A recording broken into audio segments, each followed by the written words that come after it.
My name is Nathan Reed, and I'm 48 years old. For the past 23 years, I've built a solid reputation as a plumber here in Augusta, Georgia. I've fixed thousands of pipes, installed countless water heaters, and earned the trust of families across this city. My work ethic has always been simple. Show up on time, do the job right, and treat people with respect.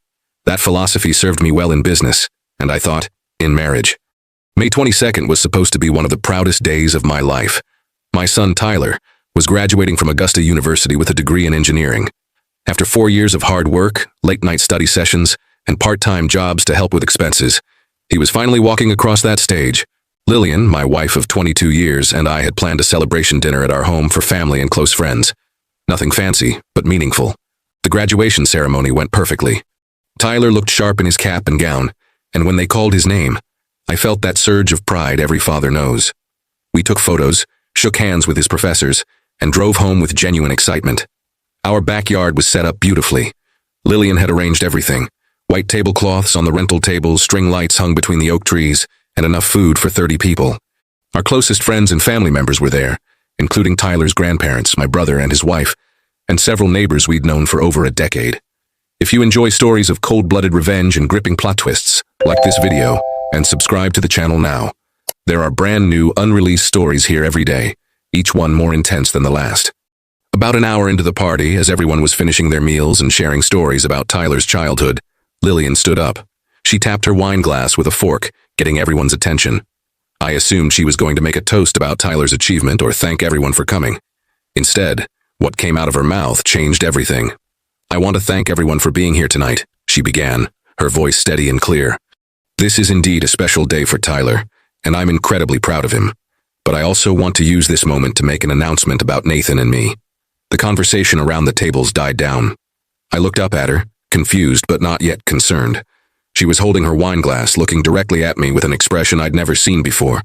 Cold, calculating. "After 22 years of marriage, I've decided to file for divorce," she said matter-of-factly. "Nathan has been a decent provider, but I've outgrown this life. I deserve better than what he can offer, and I'm not willing to settle anymore." The silence was deafening. Tyler's fork clattered against his plate. My mother-in-law gasped audibly. I felt 30 pairs of eyes on me waiting for my reaction, but I just sat there, processing what had just happened. My wife had chosen our son's graduation party in front of our entire social circle to announce she was leaving me. She wasn't finished. "I know this might seem sudden to some of you, but I've been planning this for months. I have a lawyer. I know exactly what I'm entitled to, and Nathan won't be able to stop any of it. This house, our savings, everything we've built together. I'll be taking what's rightfully mine." She raised her glass as if making a toast. "Here's to new beginnings and getting what you deserve in life." Then she drank. The party ended quickly after that. People mumbled awkward goodbyes, avoided eye contact, and shuffled out of our backyard like they were fleeing a crime scene. Tyler hugged me tight before leaving with his girlfriend, whispering, "Dad, I'm so sorry." I told him this wasn't his fault, and that we'd talk soon. Within 30 minutes, our home was empty except for Lillian and me. She went upstairs without another word. I stayed in the backyard, cleaning up plates and folding chairs in the darkness. The string lights cast long shadows across the grass where, just hours earlier, we'd been celebrating our son's future. Now everything felt different, changed forever. But here's what Lillian didn't know. I wasn't surprised. 3 months earlier, in February, I'd started noticing things. Small things at first. Our joint checking account showed unusual activity. ATM withdrawals in parts of town where Lillian never went. Credit card charges at restaurants I'd never been to, always for 2 meals. A charge at Victoria's Secret for $132, lingerie I'd never seen her wear. Being a plumber teaches you to pay attention to details. A small leak can destroy an entire house if you ignore it. So I started paying closer attention to our finances. I printed bank statements going back 6 months.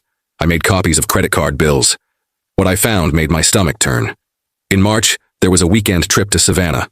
Lillian told me she was visiting her sister, but the hotel charge was for a suite at the Bohemian Hotel Savannah Riverfront, $295 a night for 2 nights. Her sister lives in a 3-bedroom house with plenty of room for guests. When I casually asked about the trip later, Lillian said they'd stayed in and watched movies all weekend, but the credit card showed charges at 3 different upscale restaurants and a wine bar. In April, she bought a man's watch at Macy's, $548. When I asked about it, she claimed it was an early birthday gift for Tyler. But Tyler's birthday isn't until November. and he wears the same Timex I bought him for high school graduation. The patterns became clearer. Lillian was meeting someone every Tuesday evening, supposedly for a book club that had started in February. But there were no charges for books.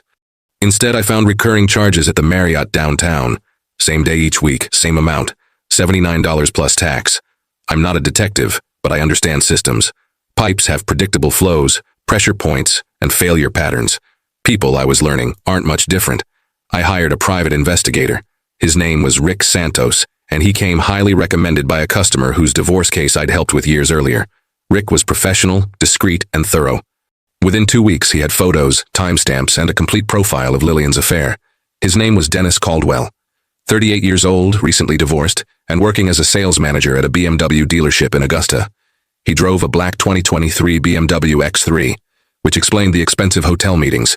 Lillian had been seeing him since January, always on Tuesdays when I was working late jobs in the county. The photos were clear and undeniable. Dennis and Lillian entering hotel rooms, holding hands in restaurant parking lots, kissing goodbye in the parking garage of his apartment complex. Rick even had receipts showing Dennis had bought the watch she'd claimed was for Tyler. It was for him. But the financial betrayal went deeper than affair expenses. Rick discovered that Lillian had opened a separate savings account at Georgia Bank and Trust without my knowledge. Over 4 months, she'd transferred $21,000 from our joint accounts in small amounts, never more than $700 at a time to avoid triggering bank notifications. She'd also taken cash advances on our credit cards, always at different ATMs, totaling another $9,000. She was funding her new life with Dennis using money I'd earned fixing toilets and replacing water lines in Augusta's summer heat. The evidence was overwhelming, but I needed legal advice. I called James Mitchell, my best friend from high school. We'd stayed in touch over the years, and he'd built a successful law practice specializing in family law and divorce cases. When I explained the situation, James was quiet for a long moment. "Nathan, I've seen this pattern before," he said finally. "She's not just having an affair, she's systematically looting your marriage before filing for divorce. The good news is that Georgia has strong protections for the innocent spouse, especially when there's evidence of adultery and financial misconduct." James agreed to represent me, not for his usual fee, but because we'd been friends for 30 years, and he'd seen too many good men destroyed by calculating spouses. We met at his office the following Monday to review everything Rick had gathered.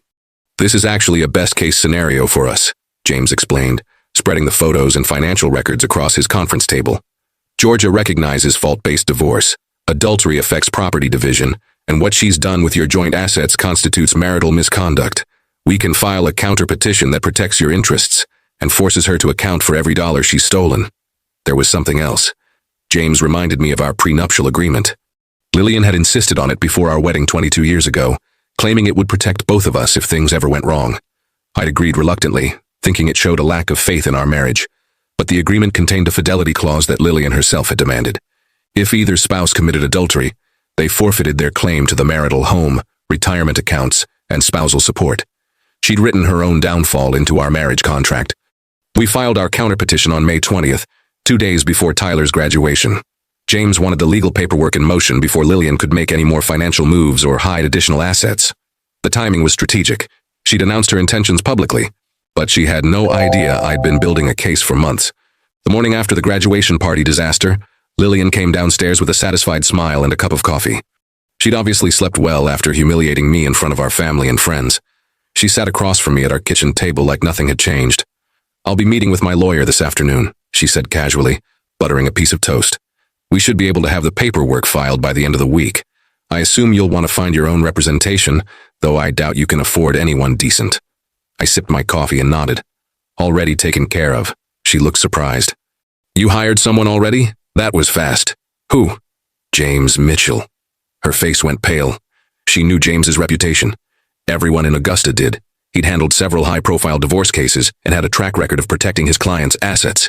More importantly, she knew James and I had been friends since high school. "James won't work for free, Nathan. His retainer alone is probably more than you make in 2 months. How are you planning to pay him?" "That's between James and me," I replied, standing up from the table. "I have to get to work. Mrs. Peterson needs her kitchen sink fixed."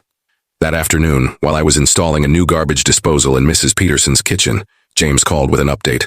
Lillian's lawyer had contacted his office, demanding to know why we'd filed a counter-petition when no divorce papers had been officially served yet. "She walked right into our trap," James explained. Her public announcement at the party actually helped us establish a timeline and intent.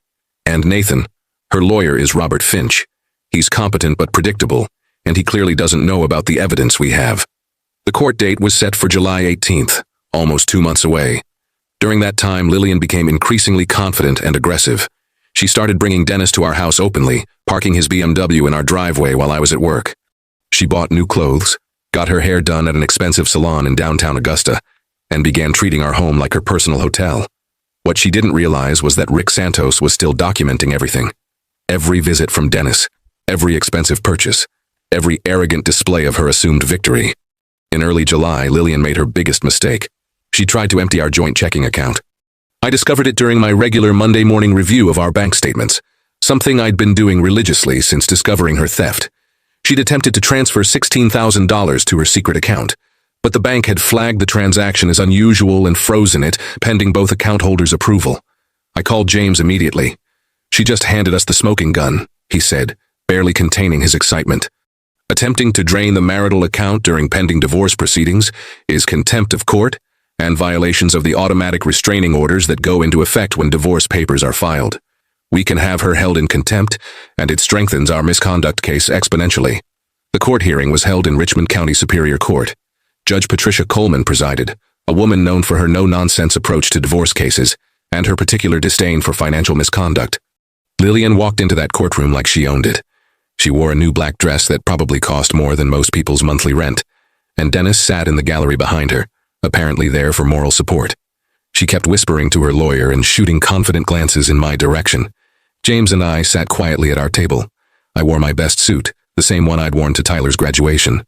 James had organized our evidence into neat folders: financial records, photographs, witness statements, and documentation of every lie Lillian had told over the past 6 months. Lillian's lawyer presented their case first.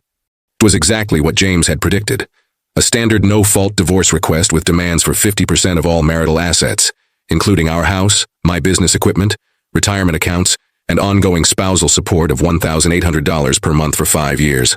Robert Finch painted me as an absent husband who'd neglected his wife emotionally and financially. He claimed Lillian had been forced to seek companionship elsewhere due to my failings as a partner.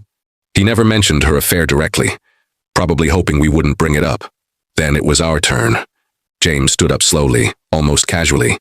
"Your Honor, we have significant evidence that Mrs. Reed has committed adultery throughout this marriage and has engaged in systematic financial misconduct designed to deprive Mr. Reed of marital assets."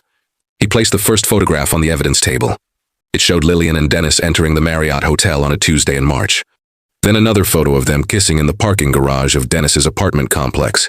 Then receipt after receipt showing the expensive dinners, hotel rooms, and gifts she'd purchased for her lover using marital funds. Lillian's confident expression began to crack, but James wasn't finished. He presented bank records showing the $21,000 she'd secretly transferred, the $9,000 in cash advances, and her recent attempt to empty our checking account in violation of court orders. "Mrs. Reed has stolen over $30,000 from the marital estate while conducting an affair," James concluded. "Under Georgia law and the terms of the prenuptial agreement she insisted upon, she has forfeited any claim to marital property or spousal support." Judge Coleman reviewed the evidence methodically. She asked Lillian's lawyer several pointed questions that he couldn't answer satisfactorily. She examined the prenuptial agreement carefully, paying particular attention to the fidelity clause. Finally, she rendered her decision. Judge Coleman's voice was clear and firm. "After reviewing all evidence presented, this court finds that Mrs. Reed has committed adultery as defined under Georgia law and has engaged in deliberate financial misconduct during the marriage. The prenuptial agreement signed by both parties in 2003 explicitly states that adultery voids any claim to the marital residence, retirement accounts, and spousal support." Lillian's face went white. Dennis shifted uncomfortably in his seat behind her. "Furthermore," the judge continued, "Mrs. Reed's attempt to transfer marital funds without court approval during pending proceedings constitutes contempt of this court. The evidence shows a pattern of deception and theft that cannot be ignored." Judge Coleman looked directly at Lillian. "Mrs. Reed, you will have 30 days to vacate the marital home. Mr. Reed will retain full ownership of the residence, all retirement accounts, and his plumbing business. You are ordered to reimburse the marital estate $20,000 of the funds you illegally transferred. The court also finds you in contempt and orders you to pay Mr. Reed's legal fees totaling $7,200. The gavel came down with finality. Lillian sat frozen for several seconds before exploding. "This is impossible. That house is half mine. I've lived there for 22 years. She turned to her lawyer, her voice rising to a near scream. "Do something. Appeal this. She can't just give him everything." Robert Finch looked embarrassed and defeated. "Mrs. Reed, please lower your voice. The prenuptial agreement is ironclad, and the evidence against you is overwhelming. An appeal would be expensive and unlikely to succeed." That's when Lillian turned her fury on me. "You planned this whole thing, didn't you? You knew about Dennis and you just sat there waiting to destroy me." I stood up slowly, looked her directly in the eye, and said quietly, "Lillian, I didn't destroy you. You destroyed yourself. I just documented it." She stormed out of the courtroom with Dennis trailing behind her, looking like he'd rather be anywhere else in the world. The aftermath was swift and brutal for Lillian. Within a week of the court decision, Dennis stopped taking her calls. According to Rick Santos, who I kept on retainer for a few more weeks, Dennis had moved out of his apartment and transferred to BMW's Atlanta location. Apparently, having an affair with a married woman was one thing, but being dragged into a public courtroom scandal was another. Lillian's social circle evaporated just as quickly. The same people who'd witnessed her arrogant announcement at Tyler's graduation party now avoided her completely. Word spreads fast in Augusta, especially when it involves a spectacular fall from grace. Her sister, who had genuinely believed Lillian was visiting her during those Savannah trips, cut off contact after learning about the lies and deception. She moved into a small apartment on the south side of town and took a job at a department store in the Augusta Mall. The woman who'd confidently declared she deserved better than what I could provide was now folding clothes for $13 an hour and living paycheck to paycheck. Meanwhile, my life improved dramatically. Without the constant stress of Lillian's complaints and demands, I found myself enjoying work again. I hired 2 apprentices, both young men eager to learn the trade properly. My customer base expanded through word-of-mouth referrals, and I was able to raise my rates to match the quality of service I provided. Tyler came by the house regularly, often bringing his girlfriend Sarah for dinner. He'd been worried about how I would handle the divorce, but he could see that I was genuinely happier. "Dad, I have to admit something," he said one evening while we were grilling burgers in the backyard. "I never liked how Mom treated you. You deserve so much better than what she put you through." I renovated the house, updating the kitchen with quartz countertops and stainless steel appliances. I replaced the old carpet with luxury vinyl plank flooring throughout the main level. The home that Lillian had taken for granted became something I was proud to own outright. In November, 4 months after the divorce was finalized, I received a letter from Lillian's lawyer. She was requesting a reduction in the reimbursement amount, claiming financial hardship. James and I met to discuss it over coffee at his office.